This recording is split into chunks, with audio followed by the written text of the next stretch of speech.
When I first started trading, I sucked. I traded day after day, night after night, putting on positions in everything from FX to equities to options to insert trade idea here. I wasn't really listening to the best sources. I wasn't learning from the best places.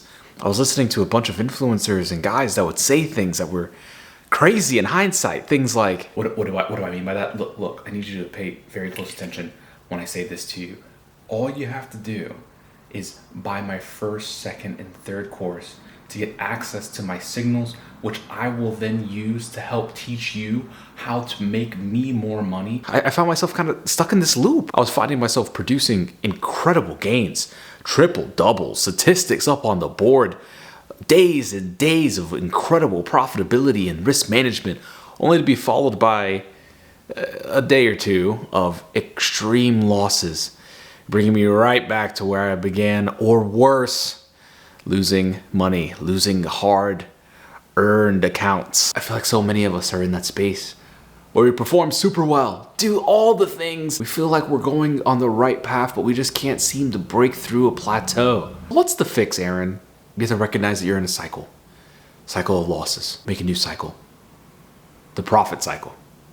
Part of the reason why I wasn't successful when I first started trading was I didn't really understand seasonality. Now, on this channel, we talk about seasonality all the time. Oil goes up in May and it falls in September. During seasons of strife and war, gold has a tendency to go up in value. During mid-spring, Netflix has a tendency to go up in value, on average 17%. That wasn't actually a joke. Like Netflix really does go up 17% for some reason in the middle of May. I don't know why, but it's been an incredible trade over the past 10 years. You should definitely check it out. Regardless, the seasons affect everyone's trading, and it affects your account, it affects your mind. Just like the weather, sometimes our accounts go through seasons of drought. Other times, they go through seasons of plenty. The biggest key here that I missed was when the getting was good, when I was creating these seasons of plenty, I needed to make sure that I was constantly putting some away to save for those droughts. And when I was in droughts, I should have been focused on cutting things a little bit short, saving some of those crops as quickly as I could, admitting I was wrong, cutting some trades a little faster, and that would have saved me from blowing or breaking even on an account, which I worked days, weeks, months on even. Now I know what you're thinking. All right, Mr. Weatherman. I know my winners should be bigger than my losers. That's common sense. How do I apply the profit cycle today? That is a great question. In order to apply the profit cycle in your trading today, I say just use the 4 Ps. Plan, prove, perform, and polish. Look, everyone has something to say about a trading plan. There are hundreds, maybe thousands of videos on this platform and others that review how to put together a good trading plan. Most of those plans are going to tell you about your technicals. It's going to tell you little things like make sure you draw your trend lines beforehand. Make sure you set up your levels beforehand. Make sure you put together a good risk management plan. What's going to be your max loss limit, your daily win limit, this and that and that and this. It's a lot of other stuff that you already heard. What I want to focus on for this video concerning your plan is the screw it clause. This is a clause that I believe every trader should have within their trading plan.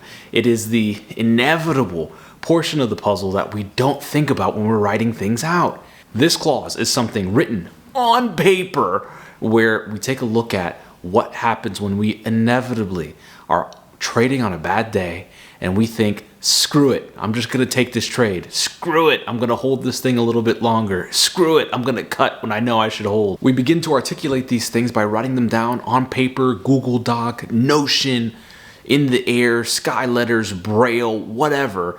So long as it's written in a space that you can see on a daily basis, that you can feel on a daily basis, that you can hear on a daily basis, then you're good to go. What does that clause look like in real life?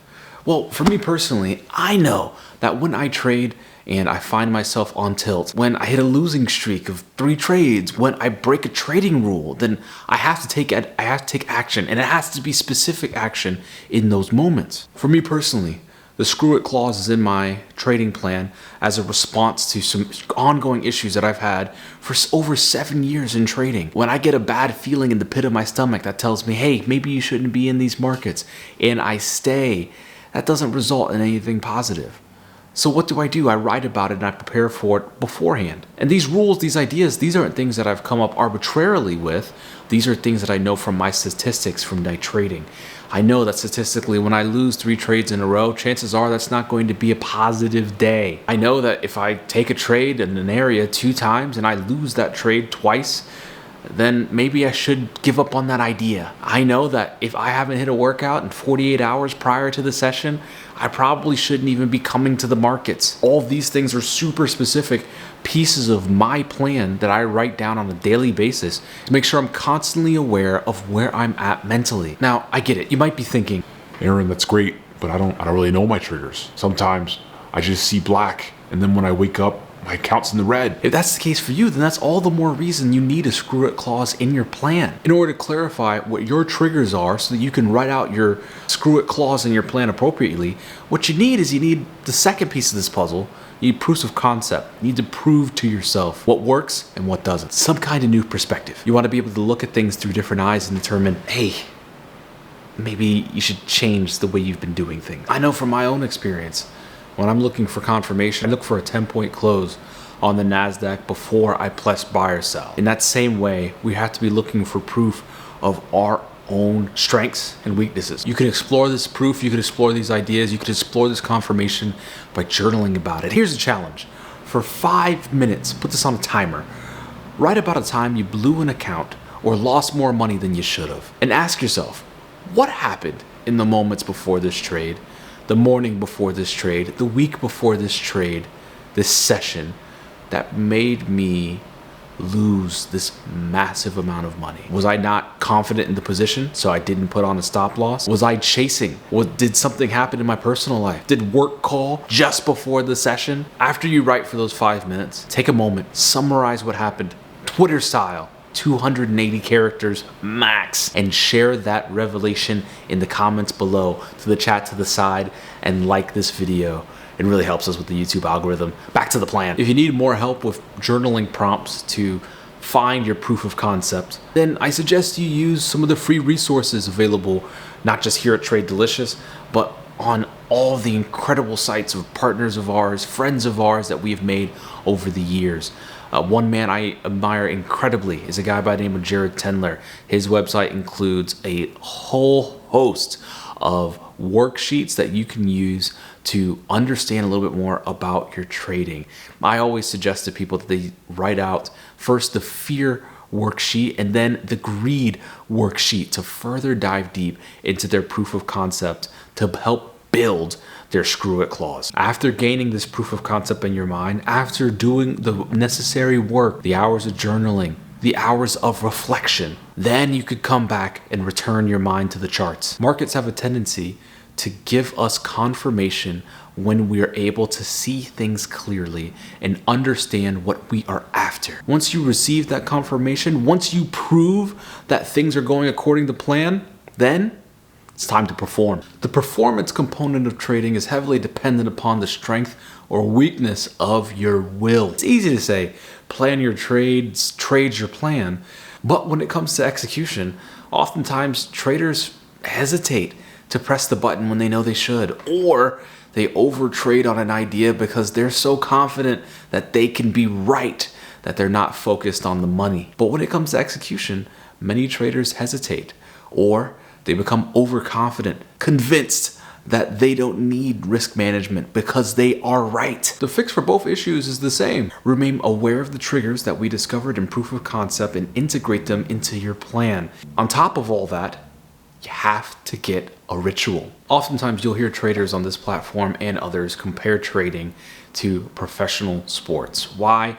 Because we're under incredible amounts of stress when we enter into the markets, and the fact of the matter is, there are no version of the minor leagues in the markets. You can't go to a youth game in the markets. There's no AAU. There's no Canadian Football League. Everything from the moment you open your charting platform is now in the professional realm. You're not trading against guys like me and Jordan all day. You're trading against guys that are the LeBron Jameses of this world. You're trading against Goldman Sachs. BlackRock has a couple positions that could affect you. If you're trading Forex, you're trading against entire governments. This is not to be taken lightly. So just like professional athletes, we need to have consistent rituals when we come to the markets to make sure that we can perform to the best of our ability. The ritual that you perform is dependent upon you. It's dependent upon what puts your mind at ease, what puts you at peace, and what activates your focus so you can come to the markets with your best self. For me, a nice cup of tea, sitting with the pup and praying the rosary is my little ritual to get my mind in the right space before I enter into the markets. For you, it might be different.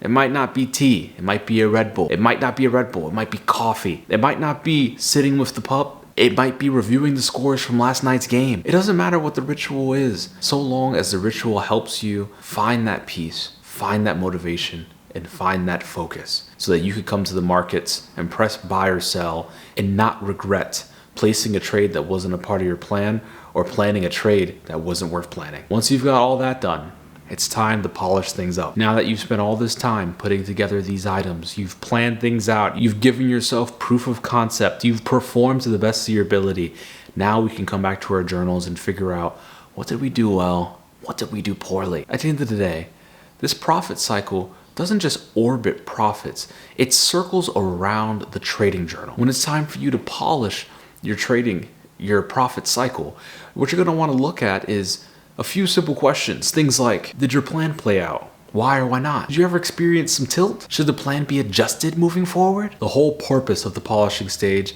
is to get those last specks of dust off of this piece of the puzzle. Try to find perfection. That's what it means to be a trader. To constantly be chasing the perfect trading plan, the perfect system, the perfect process. We'll never reach it. We're all humans and we're all fallible. As soon as we fix one problem, you'll be greeted very quickly by another. But it is the pursuit of that perfection, the pursuit of this passion that we call trading, that enables us to trade at our very best. Always remember that you and I are works in progress, and we always will be. Once I began to recognize this pattern, this process, this cycle, my trading started taking off. I'm sure yours will too. That's all I got for you. Thank you so much for joining us here at TradeDelicious. Like and subscribe for more. Join our Discord if you want to be a part of the conversation. We look forward to having you. As always, trade well and trade delicious. We'll see you.